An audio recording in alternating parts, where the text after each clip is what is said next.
Hello, I'm Tyler and this is my mom, and we're making bulgogi burritos. Alright, this is the first step for the beef bulgogi.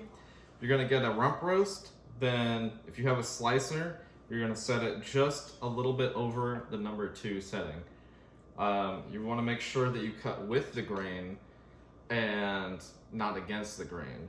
And then my mom has something to say about if you don't have a slicer. If you do not have a slicer, if you don't have a slicer, you can take the piece of meat to the butcher and have them slice it as thin as they, thin as they can. Okay. Alright, and then you'll just turn the machine on, do a slice, slice, slice, and then before you grab it, you want to make sure you turn the machine off. This is what we've got. Alright, I'm back with some bonus tips. Make sure that the meat is frozen or kind of cold. It'll help with the slicing process, and make sure you cut off all the extra fat. Also, if you get left with a little chunk, if you have a slicer, you can slice it up manually like my mom's doing right now. Just like this. There's a chunk left. Alright, we'll see you at the next step. This is step 2, where we're working on the marinade. The meat's in the fridge right now. We gotta clean the garlic and clean the pears, and then we'll chop up the pears and put them in the blend, or both of them into the blender. The recipe will be in the description. For your information, we're doing a double recipe, so you don't have to do as many garlic cloves or as many pears as we're doing. First, we're gonna start with the garlic. I'm just gonna take some of the cloves out right now. We're doing a double recipe, so normally it would be 6 cloves, but we're gonna use 12. All right, so now we're cleaning and crushing the garlic. We'll have 12 here, but if you're doing a 1 batch, you'll only have 6. So first you want to make sure all the little flaky parts are off.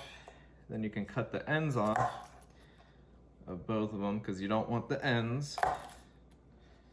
And then you can go ahead and crush it like this using the blunt end of the knife.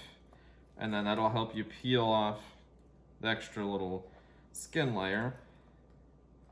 And that's pretty much that. Then we'll go ahead and take that and throw it in the blender. And we'll tune back in once I'm done with all of these. So we got all the garlic in the blender. Now it's time to start on the pears. So the first step is to make sure you get your peeler and peel off all the skin, because we don't want the skin in the blender. Then after that, we'll go ahead and chop them into little chunks. Make sure you don't have the core. You don't want the core in there, or the stem, or this little butt part in there. So we've got the garlic in there, and we've got the pears peeled. And now it's time to cut them up. So we'll cut the top part off first, and we don't want that. Then we'll go ahead and cut them into 4ths. So you want to cut them right down in half. Then you want to cut them in half again. Then from here, you want to make sure you cut at like an angle to get the core out across the whole bottom. And then got that whole core like that. That's all out of there. And there might be a little bit extra like that. You can just come back in and get that. Cut straight down. I got that whole core out of there. Then, from there, you want to make sure you get all the extra skin off, so the little butt part there, that's done. And then we'll go ahead and chop it up into little bits. And it's going in the blender, so you don't have to worry about the size too much, just like that's fine. It'll all get blended up. It's just to help the blender get started. You don't want to throw it in with huge chunks. All right, so now we've got all the ingredients in here. We're just gonna blend it up until it's smooth. Then we'll go ahead and add this into a gallon-sized bag and add the steak in, and we'll cut back to that when it's ready. So we blended it for about a minute or 2, and this is what it looks like. It turned out really good, nice and smooth, just like you want it. That's gonna be a good marinade. Yep, and then we'll add in the other ingredients here in a second. I'm back with all the ingredients. Since we're doing a double batch, we're not going to put it directly into a bag. We're going to mix it all up into here and then separate it into 2 bags. You want the meat? We'll do the meat after Okay. we get it in the bags. All right, sounds good. So first we're going to start with the garlic and pear mixture. Okay. That was fun. Then we're going to put some sesame oil in it. Then we'll get some soy sauce in there. Then we got some white sugar, brown sugar. When you get the brown sugar, make sure you pack it into your measuring cup. We got some pepper. Ooh, achoo. Then we got some mirin. Then we got some chili powder. And then we've got some green onions here. You can also use scallions or Green onions, scallions, chives. chives, yeah. And then we're gonna go ahead and just mix this all together.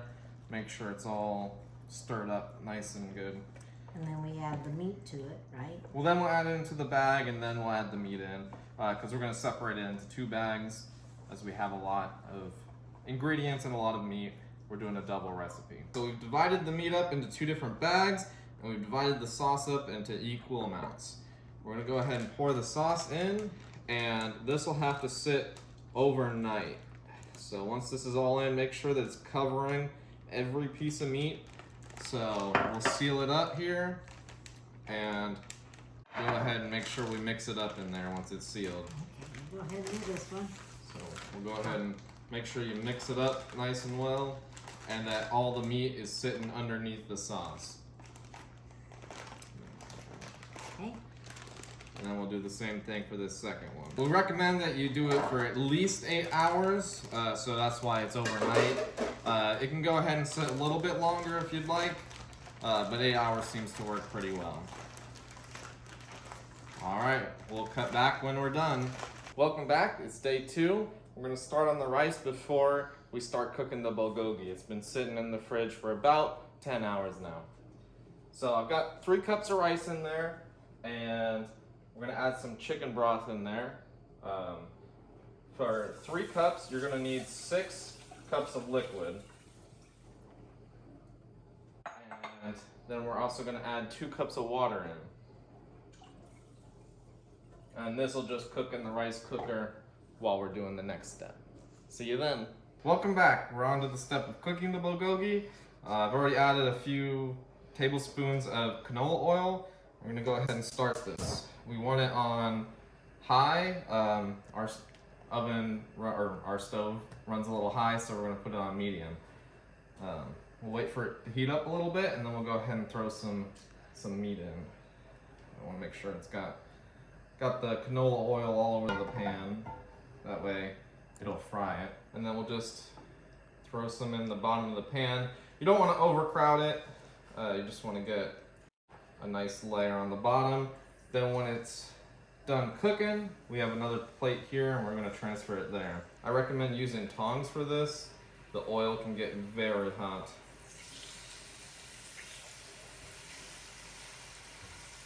And it's easier to move the meat around in the pan. As you see, it starts cooking pretty fast. It doesn't take very long.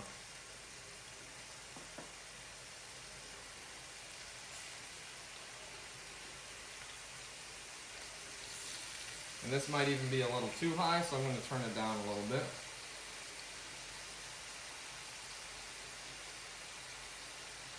You don't want the oil popping, that's how you know it's too high. And then we'll just let it cook a little bit on each side, and we'll come back to you. All right, welcome back. We're gonna be zesting the limes before we juice them. So you could use a zester, but I find that takes too long when you're using multiple limes. So we just got like a cheese grater with the whole side. I don't really know. I think it's for zesting. It works good either way. And then you just kind of just go on top of it like this. And you want it to be kind of like that. And then you'll get it out later once it builds up more. All right, just a little update. This is what the zest is gonna look like when it's done, and this is kind of what the limes are gonna look like. You don't have to be perfectly zested all the way through, just till you get enough of it. Then before you juice them, you wanna make sure you roll them pretty good and press down on them so you can kind of break up that that juice while it's still in here. And then you'll cut them in half. And then you'll just get your juicer, give it a few spins on there, back and forth, and then it should look something like that. And then you'll strain it before you add it in. We're back with the next step. We're gonna pour this lime juice through a strainer into the rice. I've already added the other ingredients in, and I'll have those in the description below. Make sure you get all that pulp out. And now we'll add the zest in, and then we'll go ahead and make sure this is all mixed thoroughly. That way we get the lime juice throughout the entire rice, and we don't get big clumps of lime zest. It's just kind of a hint of lime in there. All right, welcome back. This is the final step. This is the assembly step.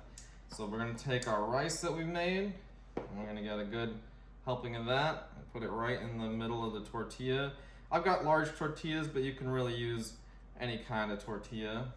And then we're gonna get our little tongs.